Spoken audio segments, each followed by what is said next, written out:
할렐루야. 옛말에 과부가 과부 사정을 알고 호레비가 호레비 사정을 안다는 말이 있습니다. 다윗은 이스라엘의 왕이었습니다. 다윗이 왕이니까 왕이 뭐하는 사람이고 또 왕이 어떤 존재인가를 누구보다도 더 잘 아는 사람이었습니다. 그런 왕이 하나님을 향하여 나의 왕, 나의 하나님이라고 이렇게 기도하고 있습니다. 다윗은 왜 하나님을 향하여 나의 왕, 나의 하나님이라고 기도했을까요? 일반적으로 우리는 왕이라고 하면 왕이니까 자기 마음대로 할 수 있는 그런 절대 통치자라고만 생각합니다. 그러나 다윗은 본시를 쓰면서 오늘 시편 5편을 읽어보면 전혀 그런 상태가 아닌 듯합니다. 시편 5편을 읽어보면 다윗이 강력한 왕의 이미지를 가지기는커녕 너무나 나약한 모습으로 그려져 있습니다. 좀 심하게 말하면 실패한 왕같이 보입니다. 다윗이 왜 이렇게 된 것입니까? 왜 이렇게 다윗이 망가졌어요? 왕인데. 그 이유는 다윗이 나라를 통치하다 보니까는 너무 부족한 것을 많이 느낀 것입니다. 그래서 다윗은 나는 이 나라를 잘 통치하지 못하니까 하나님이 나의 왕이 되어 주세요. 하나님이 왕이 되어서 이스라엘을 직접 통치해 주세요 하는 간절한 기도가 바로 이 시의 배경입니다. 사실은 이런 고백은 온 이스라엘을 다스리는 역대 왕들의 입에서 나와야 되는 고백입니다. 왜냐하면 이스라엘은 사람의 왕국이 아니라 하나님의 왕국이기 때문에 그렇습니다. 이 대목에서 우리는 사울 왕의 실패의 요인을 발견하게 됩니다. 사울 왕은 처음 왕이 되었을 때는 누구보다도 겸손한 사람이었어요. 그렇게 겸손한 사람이었어요. 그러나 그가 힘을 갖게 되자 제멋대로 했고 심지어는 하나님의 말씀을 거역하며 불순종했습니다. 이게 사울 왕의 치명적인 실수입니다. 객관적으로 사울 왕은 이스라엘의 기틀을 만든 초대 왕으로 그냥 객관적인 통계만 보면 괜찮은 왕입니다. 그러나 자신이 하나님 위에 군림하려는 왕이 되려고 하자 하나님은 그를 버리시고 다윗을 선택하셨던 것입니다. 여러분들도 다윗 왕처럼 부족한 사람임을 고백하면서 하나님만 나의 만왕의 왕, 나의 왕으로 섬기시기를 주의 이름으로 축원합니다. 첫 번째, 앞서 말씀드렸듯이 다윗은 이스라엘의 왕이었지만 고민이 많았습니다. 어떤 분은 목사님도 고민이 있으세요? 이렇게 질문하는 분들이 있는데 목사도 고민이 많습니다. 목사뿐 아니라 어떻습니까? 문재인 대통령 고민이 없을까요? 고민이 더 많습니다. 또 북한의 강력한 지도자 김정은이 고민이 없을까요? 아마 머리 터지게 고민이 많을 겁니다. 권력을 한 손에 쥐고 자기 마음대로 할 수 있다고 고민과 염려가 없어지는 것이 아니라 정확하게 말하면 고민이 더 많습니다. 그래서 다윗은 왕이었지만 본문 1절에 이렇게 하나님께 고백합니다. 여호와여 나의 말에 귀를 기울이사 나의 심정을 헤아려 주소서 그랬습니다. 이것은 단순한 기도가 아닙니다. 하나님 나의 심정을 헤아려 주소서 하는 것은 기도가 아니라 오히려 탄식이에요. 탄식. 예전에 우리가 썼던 개역성경은 이 구절을 어떻게 기록했냐면요, 나의 심사를 통촉하소서라고 되어 있습니다. 이 통촉이라는 단어의 뜻은 윗사람이 아랫사람의 형편이나 사정들을 깊이 헤아려 살핀다는 의미입니다. 지금은 옛말이 되어서 사극에서나 들을 수 있는 단어가 이 통촉이라는 단어입니다. 상감마마 통촉하여 주시옵소서. 임금님께 신하의 마음을 헤아려 달라고 하는 것이 이 통촉이란 뜻이에요. 여러분들은 친구나 다른 사람들에게 내 마음을 헤아려 달라고 말을 할 때 언제 이런 말을 씁니까? 사람들이 내 마음을 몰라줄 때 너라도, 당신이라도 내 마음을 헤아려 주세요. 내 마음을 알아달라는 것이 헤아려 달라는 말입니다. 본문에 나와 있는 이 심정이라는 단어는 히브리어로 하기그라는 단어인데요, 중얼거림, 탄식이라는 뜻을 가지고 있습니다. 이 중얼거림과 탄식은 마음속 중심에서 나오는 간절한 이 신음소리와 같은 탄식소리입니다. 그래서 이 의미를 살려서 새번역 성경은 이 구절을 이렇게 번역했어요. 나의 신음소리를 듣고 분간해 주십시오. 나의 신음소리를 듣고 분간해 주십시오. 여러분, 신음소리는 보통 언제 냅니까? 건강한 사람은 신음소리를 내지 않습니다. 아픈 사람이 끙끙끙 아프면서 하면서 내는 소리가 이 신음소리입니다. 신음소리는 일반적으로 큰 소리로 신음하는 사람도 있지만 대부분이 알아들을 수 없는 작은 소리로 끙끙끙거립니다. 이것은 현재 다윗의 상황을 잘 반영해 주는 표현인데, 주경학자들은 이때 이 시를 지을 때 다윗은 나이가 노년에 접어들었고 중병으로 오랫동안 앓았다는 의견이 지배적입니다. 거기에다가 설상가상으로 아들 압살롬이 반역을 일으켜 나라가 위태롭게 되었을 때입니다. 이때 다윗은 의지할 곳이 하나님밖에 없었습니다. 그래서 하나님께 기도하고 또 기도했습니다. 그러나 하나님으로부터 전혀 응답이 없는 것이에요. 그래도 다윗은 기도를 중단할 수가 없었어요. 기도를 멈추지 않고 계속 기도했어요. 그런데 기도해도 응답이 없는 것입니다. 이때 다윗은 이 더위에 기도해도 응답이 없으면 사람이 이게 진이 빠지는 법입니다. 다윗이 기도해도 응답이 없자 진이 빠져서 나중에는 이 기도 소리가 신음으로 바뀌고 맙니다.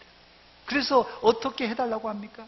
하나님, 내가 지금 너무 지쳐서 신음소리를 내는데 하나님, 내 신음소리를 들으시고 내 마음을 헤아려 주세요. 이렇게 기도하고 있는 것입니다.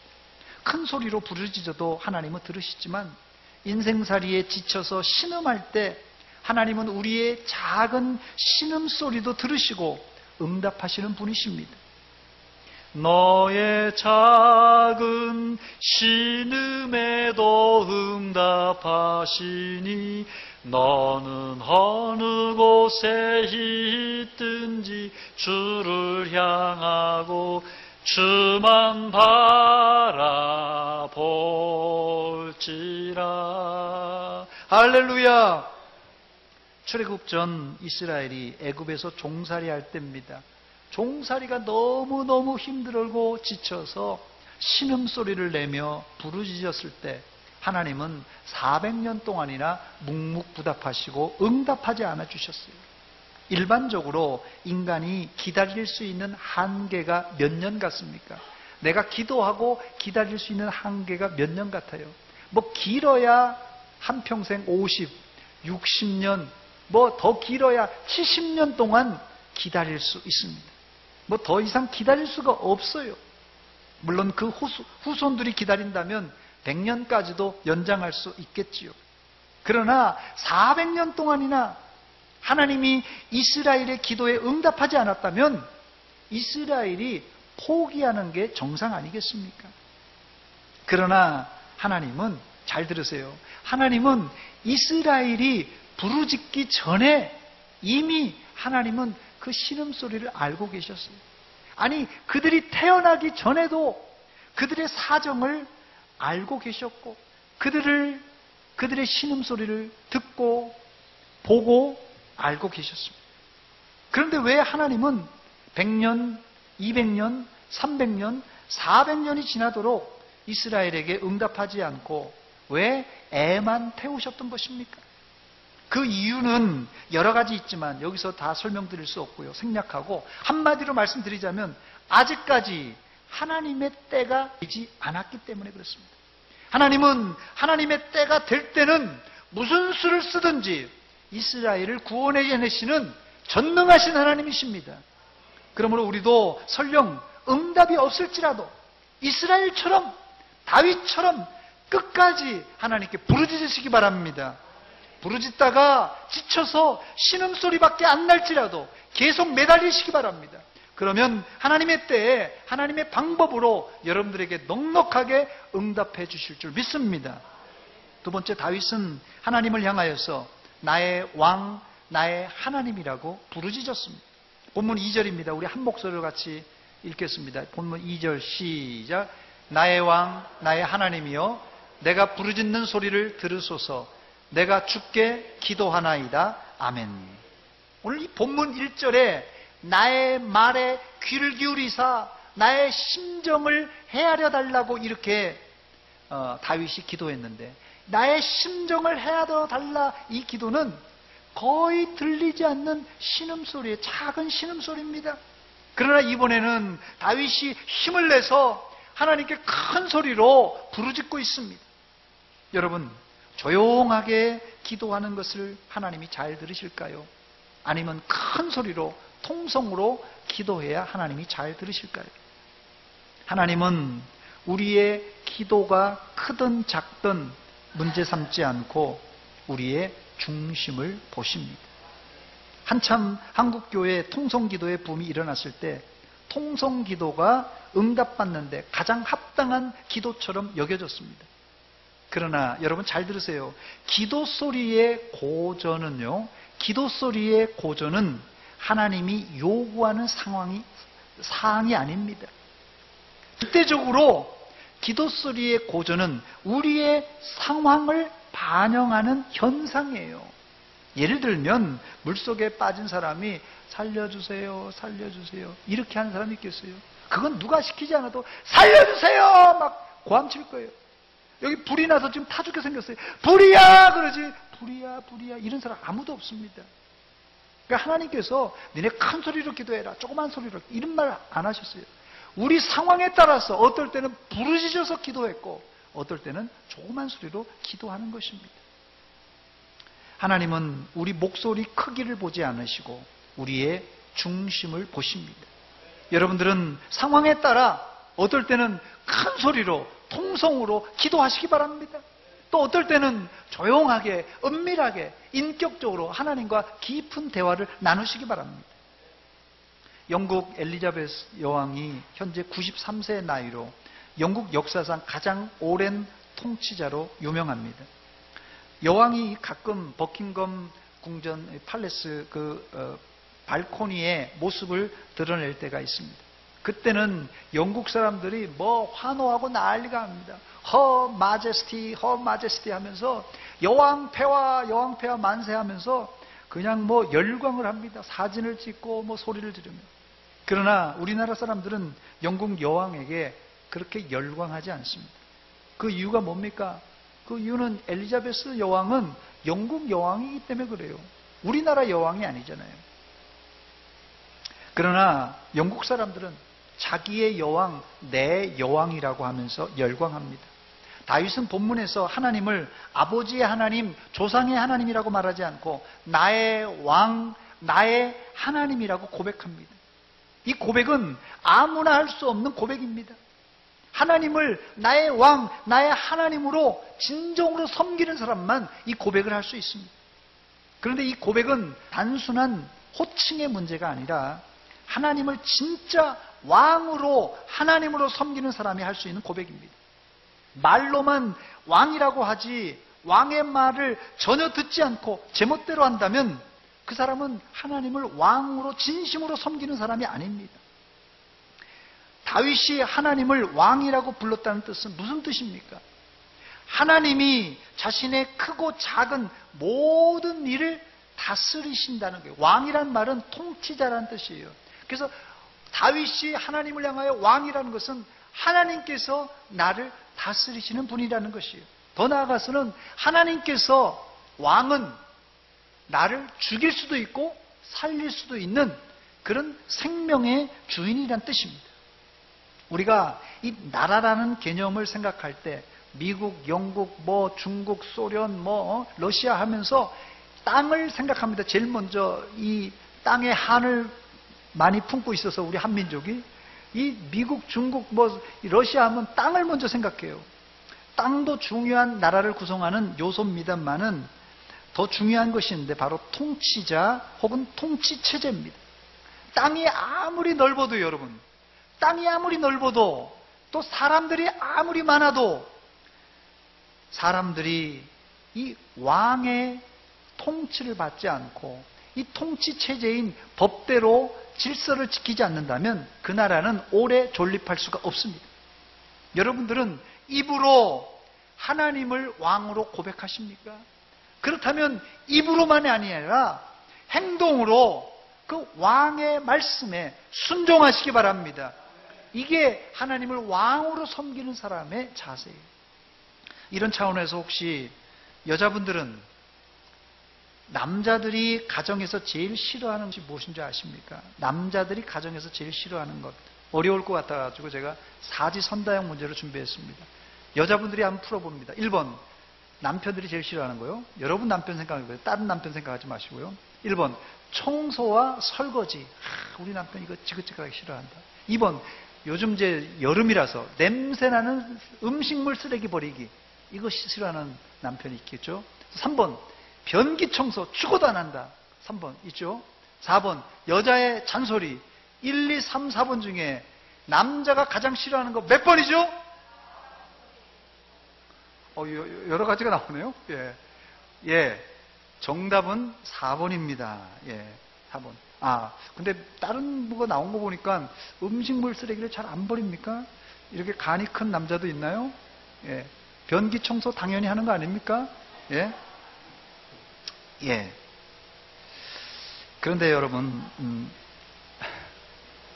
예. 여자분들은 잘 들으시기 바랍니다. 제가 이유를 말씀드립니다. 정답은 4번이에요. 다른 거, 아닙니다. 4번이에요. 4번인데, 왜 남자들이 그러면 여자의 잔소리를 듣기 싫어하는지, 여자분들이 이 잔소리를 듣기 싫어하는 이유를 알아야 돼요. 이유를 몰라서 자꾸 싸움이 되는 것입니다. 진짜 이유가 무엇이냐? 그냥 단순히 여자가 따다다다다다 한다고 시끄러워서 그냥 시끄럽다고 생각하는데 내 잔소리가 시끄러워서 그런가 보다. 좀 고상하게 여보 이거 해요. 고상하게 해도 그것도 잔소리예요. 아무리 목소리를 예쁘게 해도 잔소리는 잔소리예요. 그래서 이게 시끄러워서 안 들으려고 하는 게 아닙니다. 여자분들이 오해하지 마세요.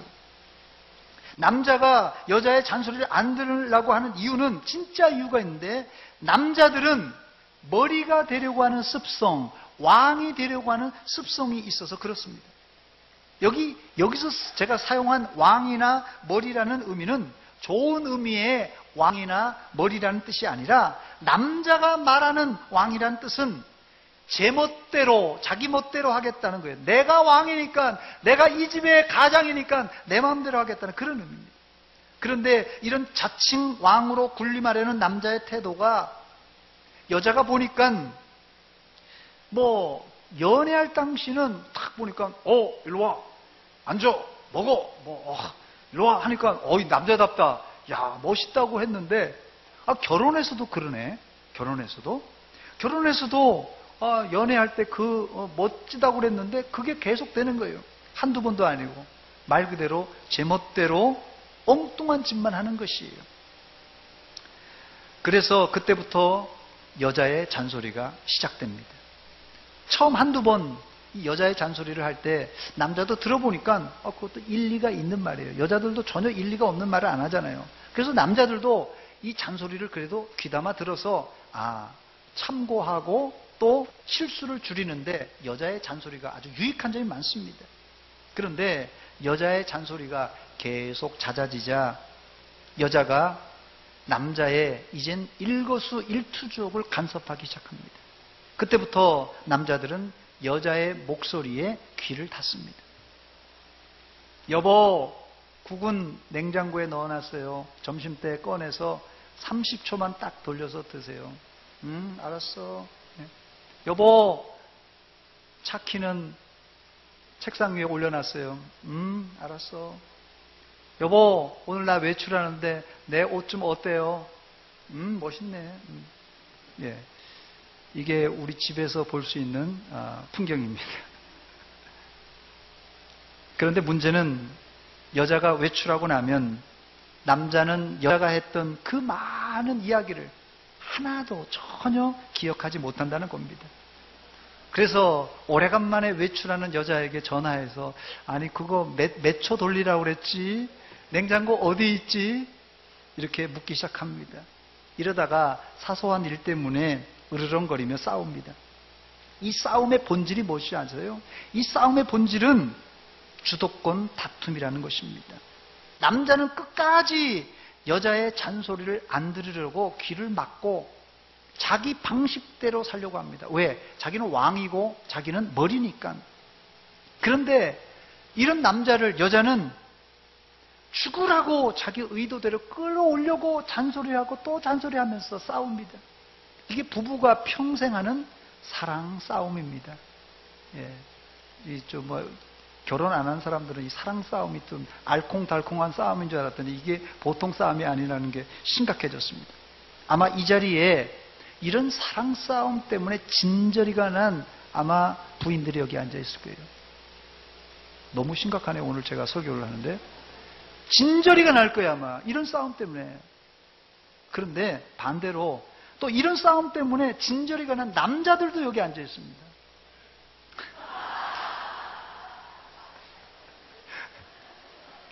예. 저 3층에서 들으셨는데 지금 김중순 집사님 지금 들으셨어요. 제가 그래서 중재하는 마음으로 이 싸움을 끝낼 수 있는 성경적인 방법을 제안하도록 하겠습니다. 여러분 잘 들으시기 바랍니다. 여자분들에게 먼저 말씀드립니다. 여자분들은 하나님을 여러분들의 왕으로 섬길 뿐 아니라 여러분의 남편을 왕으로 섬기시기 바랍니다. 아멘을 안 하시네요. 예. 이게 성경입니다, 여러분. 목사가 성경 말씀 아닌 걸 가르치면 안 됩니다. 성경이 이렇게 말합니다. 그러면 여자분들은 즉시 여러분의 지위가 왕비로 상승할 것입니다. 예. 여자분들은 결정을 하셔야 돼요. 내가 왕비로 살 것인가, 평생 무수리로 살 것인가, 여러분들이 결정하시기 바랍니다. 잔소리만 하는 아내들은 법적으로는 아내지만은 실생활 속에는 무수리밖에 안 되는 존재예요. 아내는 남편을 잔소리로 조종하려고 하지 마시기 바랍니다. 잔소리는 남자의 귀를 막고 남자를 점점 더 사납게 만듭니다. 남자들 여러분 남편 중에 짐승들 있죠? 점점 짐승으로 만들려면 계속 잔소리 하세요. 안 듣습니다. 죽어라 안 들어요. 남자를 움직이는 것은 아내의 잔소리가 아니라 아내의 사랑과 헌신입니다, 여러분. 남자는 절대 이게 웃을 일이 아닙니다. 진짜예요. 이게 지금 제가 성경을 잘 여러분들한테 전달하는 것입니다. 남자는 절대로 잔소리로 바뀌지 않습니다. 절대 여러분의 잔소리로 바뀌지 않고 사랑과 헌신 그리고 무한한 존경을 보낼 때 그때 남자가 어떻게 변한 줄 아세요? 모두 다 4살, 5살 때 어린아이와 같은 모습으로 그런 사랑스러운 모습으로 바뀝니다. 남자가 점점점 짐승으로 바뀌고 점점점 이게 포악해지는 것이요. 이게 여자의 잔소리가 굉장히 일조합니다. 그런데 남자가요, 어린아이처럼 3살, 4살, 5살 난 남자아이처럼 예쁜 남자아이가 바뀌는 것은 이 사랑과 헌신과 계속되는 존경심에서 이 남자가 확 바뀐다니까요. 남자 간단합니다. 남자를 요리하는 게 이렇게 쉬운데 왜 여러분들이 이제까지 들으려고 하지 않는 잔소리를 계속해서 하면서 남자를 잡들이시려고 합니까? 그러나 남자도 반성을 많이 해야 됩니다. 저를 비롯해서 남자들 반성 많이 해야 됩니다. 남자들이 왕이라고 하니까, 머리라고 하니까, 이게 여자를 그냥 막 짓밟고 그냥 짓밟는 사람들이 있어요. 말 한마디도 못하게 하는 사람이 있어요. 막 너무 짓밟아가지고. 이런 간이 좀 큰 사람들이 요새 있긴 있더라고요. 아직까지도 좀 있는데, 남자분들이 잘 들으시기 바랍니다. 남자라고 다 남자가 아니라, 남자가 남자다워야 남자입니다. 그래야 가장이에요. 남자들은 예수님이 교회를 위하여서 십자가를 지셨듯이 가정과 여자를 위해서 죽기까지 사랑하시기 바랍니다. 이렇게 얘기해도 남자분들이 하는 말이, 아이고 목사님 우리 집에 한번 와보세요. 사랑은커녕 제가 얼굴만 봐도 경계합니다. 경계하는데 어떻게 사랑합니까? 아예 우리는 그냥 따로따로 잡니다. 아예 그냥 한 지붕 두 가정으로 사는 사람들이 있어요. 남자들은 예수님이 교회를 위해서, 우리를 위해서 십자가 지셨듯이 그렇게 가정과 여자를 위해서 죽기까지 사랑해야 됩니다. 아름다운 가정은 남편의 죽기까지의 사랑과 또한 여자의 그 죽기까지의 무한한 헌신, 이것과 존경심이 어울려서 만들어집니다. 자, 그러니까 제가 여러분들한테 여러분 가정을 한번 적용해 보세요. 제가 이 말씀을 준비하면서 평생 이런 행복한 가정을 못 느끼고 하늘나라 가는 부부들이 있다는 것이에요. 잘 들으세요. 평생을 살아도 뭐 티격태격 주도권 싸움하면서 티격태격하면서 평생을 하나님께서 만들어 놓은 행복한 가정이라는 그 그림을 전혀 생각도 못하고 두 분이 해로하다가 오래 살시다가 싸우다가만 간 사람이 있다는 것이에요. 남편은 아내를 위해서 십자가의 사랑으로 사랑하고, 아내는 남편을 위해서 이렇게 헌신과 또 사랑과 수고를 통하여서 사랑을 베풀 때, 이게 반죽이 될 때 행복한 가정이 되는데, 이게 남의 이익이고 이건 이론이고 목사님 모르는 소리입니다. 우리 가정은 이제 남남됐습니다. 이런 아주 노골적으로 목사가 신방간데 이런 얘기를 하는 가정이 있어요. 그게 심각한데 심각한 줄 몰라요. 이게 더 문제입니다, 여러분. 제가 여러분들한테 말씀드립니다. 오늘 다른 설교도 중요하지만 하나님을 왕으로 섬긴다는 거지만, 하나님을 왕으로 섬기는데 남편을 개똥같이 여긴다. 이거는 절대 하나님을 왕으로 섬기는 사람 아닙니다. 그래서 하나님을 왕으로 섬기는 사람은 시편 145편 1절의 시인은 하나님을 왕으로 이렇게 부르면서 이렇게 말합니다.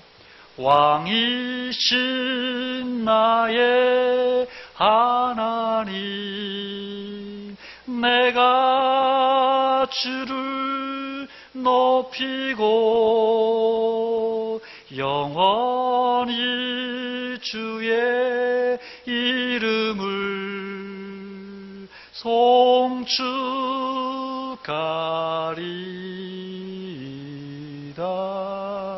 할렐루야. 하나님을 왕으로 섬기는 사람은 이렇게 두 가지를 하겠다는 약속을 여기 지금 다윗이 하고 있는데, 하나님을 높여드리겠다 이렇게 고백합니다. 두 번째는 영원히 왕의 이름을 송축하겠다고 합니다. 우리 여자분들은 정말 더럽고 안 입고 매식고 올지라도 남편을 왕으로 섬기시기 바랍니다. 그때 여러분의 가정에 질서가 잡히고 여러분들도 왕비로 승격이 되어서 아름답고 행복한 가정을 이룰 줄 믿습니다. 이걸 안 들으면 천국 갈 때까지 여러분의 가정은 이런 구조를 느끼지 못하고 행복을 느끼지 못합니다. 여러분이 선택하시기 바랍니다. 세 번째, 하나님을 왕으로 섬기는 자는 거룩한 삶을 살아야 됩니다. 하나님을 왕으로 섬기는 자는 거룩한 삶을 살아야 하는데, 왕으로 섬기는 제일 첫 번째 그 순위는 예배하는 삶이에요. 하나님께 예배하는 삶입니다. 하나님은 예배하는 자를 기뻐하신다고 오늘 본문 7절에 말합니다. 오직 나는 주의 풍성한 사랑을 힘입어 주의 집에 들어가 주를 경외함으로 성전을 향하여 예배하리이다. 아멘. 하나님은 예배하는 사람을 좋아하시는데, 하나님을 왕으로 모시겠다는 사람은 당연히 생활 속에, 삶 속에 예배가 생활화되어야 됩니다. 두 번째, 하나님이 기뻐하시는 성도의 거룩한 삶은 주님께 피하는 것입니다. 본문 11절입니다. 그러나 주께 피하는 모든 사람은 다 기뻐하며 주의 보호로 말미암아 영원히 기뻐 외치고 주의 이름을 사랑하는 자들은 주를 즐거워하리이다. 다윗이 압살롬의 반란 때 그가 이웃나라에 잠깐 피할 수 있었을 것입니다. 자기의 측근들에게 잠깐 피해 갈 수 있었을 것입니다. 그러나 그는 이웃 나라나 사람을 의지하지 않고 주님께 피했습니다. 그때 하나님은 안전하게 그를 지켜주실 뿐 아니라 회복 후에는 큰 복을 그에게 내려주셨습니다. 본문 12절입니다. 여호와여 주는 의인에게 복을 주시고 방패로 함같이 은혜로 그를 호위하시리이다. 하나님께서 복을 줄 뿐 아니라 방패로 이제 감싸주셨어요. 그러나 하나님을 거역하고 불순종하는 사람은 하나님이 싫어하신다고 했어요. 하나님은 어떤 사람을 싫어합니까? 여기 4가지가 기록되어 있는데 첫 번째 싫어하는 것은 죄악을 싫어하시는 분입니다. 하나님은 죄악을 싫어하시. 본문 4절입니다. 주는 죄악을 기뻐하는 신이 아니시니 했습니다. 두 번째 하나님이 싫어하시는 것은 하나님은 오만한 자를 싫어하십니다. 본문 5절입니다. 오만한 자들이 주의 목전에 서지 못하리라 그랬습니다.